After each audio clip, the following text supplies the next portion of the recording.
Peace be upon you, ladies and gentlemen, my dear friends. How are you? Hope you're fine. Of course, fine. আজকে আমরা আলোচনা করব make নিয়ে। তবে make বলার আগে একটু কথা বলে নিই। সেটা হচ্ছে যে আমি একবার আমার ছাত্রকে পড়াচ্ছিলাম। আমি বললাম যে I make my father understand. আমি আমার বাবাকে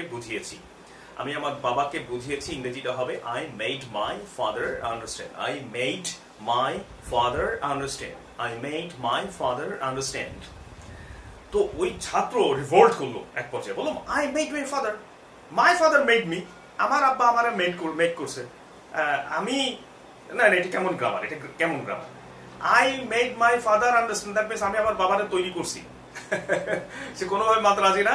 আমি না পেরেছি তাকে মানাতে, না পেরেছি সঠিক তথ্য জানাতে।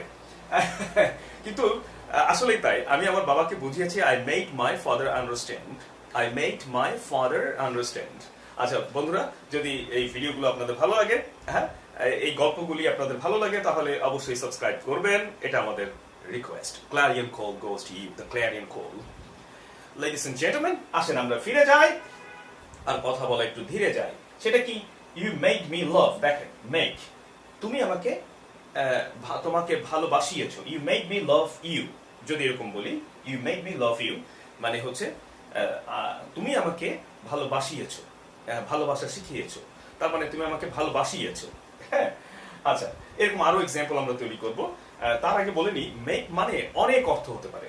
মেক মানে হতে পারে একটা, আমরা তো জানি তৈরি করা। এটা মাথার মধ্যে গেঁথে গেছে বলেই আমার ওই ছাত্র বলেছিল আই মেড মাই ফাদার, মানে আমি আমার বাবাকে তৈরি করেছি। I made my father understand, এটা মানে যে আমার বাবাকে আমি বুঝিয়েছি, সে সেটা মেনে নিতে রাজি হয়নি। হ্যাঁ, কারণ হচ্ছে তার মাথার মধ্যে রয়ে গিয়েছিল মেক মানে শুধু তৈরি করা। মেক মানে অনেক কিছু হতে পারে, অনেক কিছু। ডিকশনারিটা খুললে দেখবেন মেকের অনেক অর্থ আছে, অনেক। হ্যাঁ, একটা অর্থ হচ্ছে কি, যখন সাবজেক্ট নিজে কাজটা না করে অন্যকে দিয়ে করায়। আমরা বলি না, হ্যাঁ গাড়িটা তোমাকে আমি কেনাবো, আমি কিনবো না, আমি কিনলে অনেক ঝামেলা আছে। আমি ইনকাম করি 20,000 টাকা, আর গাড়ি কিনবো 10 লাখ টাকার, হ্যাঁ ইনকাম ট্যাক্স ধরবেই, তো তোমাকে দিয়ে আমি কেনাবো। হ্যাঁ, আচ্ছা, বাড়িটা আমি নিজের নামে আমি নিজে কিনবো না, তোমাকে দিয়ে কেনাবো। আচ্ছা, আমি আমার মাকে দিয়ে এখন রান্না করাই না, মায়ের বয়স অনেক হয়ে গেছে, তাই না? আমি নিজেই রান্না করি। আমি আমার মাকে দিয়ে রান্না করাই না। আমি মাকে দিয়ে প্লেটগুলো ধোয়াই না, আমি নিজেই ধুই। এবং মায়ের প্লেটটাও ধুয়ে দিই, তাই না? এই যে এরকম যে কথাগুলো, আপনারা আমাকে অনেক কাঁদিয়েছেন, কিংবা তোমরা আমাকে অনেক কাঁদিয়েছো, আবার তোমরা আমাকে হাসিয়েছো। হ্যাঁ, আচ্ছা, এটা হিলারি ক্লিন্টনের একটা কথা ছিল, তোমরা আমাকে কাঁদিয়েছো, তোমরা আমাকে হাসিয়েছো। আচ্ছা, তো এরকম যে আমি নিজে কাজটা করি নেই, কিন্তু অন্যকে দিয়ে করিয়েছি, সেক্ষেত্রে আমরা মেক ইউজ করবো। দেখেন, মজার ব্যাপার কি জানেন? মজার ব্যাপার হচ্ছে যে ইংরেজরা প্রচুর শব্দ তৈরি করেছে। মজার ব্যাপার হচ্ছে যে গুরুত্বপূর্ণ অনেক শব্দ তারা তৈরি করেনি। যেরকম ধরেন খোলা, আমাদের বাংলা আমরা বলি খোলানো, অন্যকে দিয়ে যদি খোলায়। চালানো, বোঝানো, দেখা দেখানো। হ্যাঁ, ওরা কিছু মানে ইংরেজি তৈরি করেছে, যেরকম দেখা ইংরেজি কি সি, দেখানো কি শো। আবার ধরা যাক শেখা ইংরেজি লার্ন, শেখানো হচ্ছে টিচ। এরকম কিছু ওয়ার্ড ওরা তৈরি করছে, মাত্র কিছু শব্দ। কিন্তু বেশিরভাগ ক্ষেত্রেই অন্যকে দিয়ে কাজ করানোর কোনো একক শব্দ নাই। ধরা যাক করা, আমরা বাংলা বলি করানো। হ্যাঁ, তোমাকে দিয়ে আমি করাবো। করানো, বলানো। হ্যাঁ, আমাকে দিয়ে তুমি কথা বলাতে পারবে না বাবা, আমি তোমার পর রেগে আছি, আমাকে দিয়ে তুমি কথা বলাতে পারবে না। কিন্তু সে অনবরত কথা বলেই যাচ্ছে, বাচ্চা।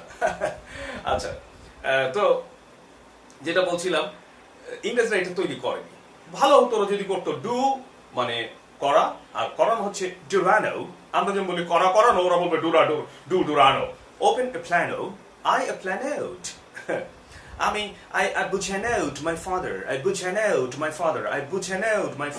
এরকম বলে ভালো হতো। understand or no? হ্যাঁ, তাহলে I understand my father. অর্থাৎ আমরা যেমন বলি করানো, ওরা বলতে পারতো understand and know. Do মানে করা, আর করানো হবে durano. I duranoed the sun. অঙ্কটা করিয়েছিলাম। আচ্ছা, তা হয়নি কিন্তু। এই জন্য ওরা একটু ঘুরিয়ে বলে। মেকের আমদানি করা হয় এখানে। মেক স্ট্রাকচারে খেয়াল করেন, সাবজেক্ট, তারপর মেক, এরপর এসবি মানে সামবডি, এন্ড এসটিএইচ মানে সামথিং, ব্যক্তি অথবা বস্তু। তারপর হচ্ছে V1, মূল ভার্ব। সবসময় মূল ভার্ব হবে। এই সামবডি অথবা সামথিং এর পরে যে ভার্বটা হবে সবসময় মূল ভার্ব হবে।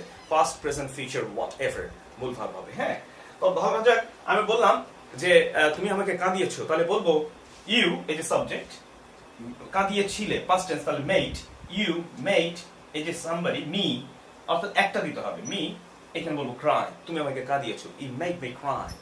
ঠিক একই বলবো তুমি আমাকে হাসিয়েছো, you made me laugh। আবার প্রেজেন্ট টেন্সে যদি বলি you make me laugh, তুমি আমাকে হাসাও, yeah he can make everybody laugh, he can make people laugh, সে লোকদেরকে হাসাতে পারে। He will make you laugh, he will make you cry, he will make you cry, he will make you cry, he will make you cry। বারে বারে বলতে হবে, বারে বারে জোরে জোরে, বারে বারে জোরে জোরে দ্বার্থহীন কণ্ঠে বলতে হবে, হ্যাঁ না হলে কিন্তু রেকর্ড হবে না, জড়তা কাটবে না মুখে। তো আমরা যেটা বলছিলাম you made me cry, তুমি আমাকে দিয়ে তুমি আমাকে কাঁদিয়েছো, আমি তো এখানে আসতে চাইনি, তুমিই তো আমাকে আসাইলা। আমরা এরকম বলি না অনেক সময়, আমি আসতে চেয়েছি এই বাড়িতে, তুমি তো আসাইলা, এখন দেখি যে আমাদের দাওয়াতই দেয় নাই। আচ্ছা, আমি আসতে চাইনি, I did not want to come, you made past tense যেহেতু, you made me come, you made me come, you made me come, হ্যাঁ এরকম। তুমি আমাকে দাসিয়েছো, এখানে একটা জোরাজুরির ব্যাপার আছে, মেকে একটা জোরাজুরির ব্যাপার থাকে, আমি কাজটা স্বেচ্ছায় করতে চাইনি, তুমি তো করাইলা আমাকে দিয়ে, you made me do, you made me talk, you make me talk, you will make me talk, যে কোনো টেন্সে হতে পারে। অর্থাৎ আমি কাজটা নিজে করি নাই, অন্যকে দিয়ে করিয়েছি। I made the house buy, I made the house buy, আমি বাড়িটা কিনিয়েছি। I made the house sell, মানে আমি বাড়িটা বিক্রি করিয়েছি। I made the house, এখানে something দিলাম, I made the house something, খেয়াল করেন something, sell এই যে বিক্রি করা, I made the house sell, আমি বাড়িটা বিক্রি করিয়েছি, নিজে করিনি, বা আরেকজনকে বিক্রি করিয়েছি, তাই না? বাবা, I'm angry with you, you cannot make me talk, তুমি আমাকে কথা বলাতে পারবে না, আমি কথা বলতে পারবো না, I cannot make you talk, I cannot make you talk, আমি তোমাকে কথা দিয়ে কথা বলতে পারবো না, no you cannot make me talk, nobody can make me talk, কেউ আমাকে কথা বলাতে পারবে না, কিন্তু সে অনবরত কথা বলেই যাচ্ছে। হ্যাঁ, আচ্ছা তাহলে আমরা এটা শেষ করি। আর যখন আমরা অন্যকে দিয়ে কাজ করাই, নিজে করি না, অন্যকে দিয়ে করাই, নিজে করি না, অন্যকে দিয়ে করাই, আমি ম্যানেজ করি আরেকজনকে দিয়ে, তখন আমরা মেকে ব্যবহার করি। মেকের আরো দুইটা ভাই আছে, গেট এবং হ্যাভ, সেটা আমরা পরে আলোচনা করব। তাহলে আমরা জানলাম ইউ মেড মি লাভ, তুমি আমাকে ভালোবাসিয়েছো, ভালোবাসিয়েছো, আমি ভালোবাসতে চাইনি হয়তো এরকম, হ্যাঁ তুমি আমাকে ভালোবাসিয়েছো, made me love, you made me feel, মেডের জায়গায় মেক দিলে প্রেজেন্ট হবে, উইল মেক দিলে ফিউচার হবে। আবার আমি কন্টিনিউয়াসলি করতে পারি, you are making me cry, তুমি আমাকে কাঁদাচ্ছ, why are you making me cry, why are you making me cry, why are you making me laugh, তুমি আমাকে হাসাচ্ছ কেন, আমি তো হাসতে চাচ্ছি না, don't make me laugh, আমাকে হাসাবা না দয়া করে, don't make me হাসাইও না আমাকে, don't please, he will make you cry, সে তোমাকে কাঁদাবে, he will make you laugh, সে তোমাকে হাসাবে, he will make you love। আচ্ছা তাহলে আমি বলতে পারি যে he will make you laugh, সে তোমাকে হাসাবে। আচ্ছা তাহলে বন্ধুরা, অন্যকে দিয়ে কাজ করায়, নিজে করে না সাবজেক্ট, সেই ক্ষেত্রে আমরা মেক বলবো, আর স্ট্রাকচারটা এখানে লেখাই আছে, হ্যাঁ মেক সামবডি হতে পারে অথবা সামথিং হতে পারে, যে কোনো একটা হবে, এবং ওই ভার্বটা সব সময় যে কোনো টেন্সে কি হবে, মূল মানে মেইন ভার্ব সব সময় হবে ক্রাই, কখনো ক্রাইস হবে না, ক্রাইং হবে না, অথবা ক্রাইড হবে না, ক্রাই হবে, লাভ হবে, লাভড হবে না, লাভিং হবে না, কখনোই না, V1 সব সময়। থ্যাংক ইউ, সবসময় ভালো থাকবেন, সুখে থাকবেন, নিরাপদে থাকবেন, আল্লাহ ব্লেস ইউ।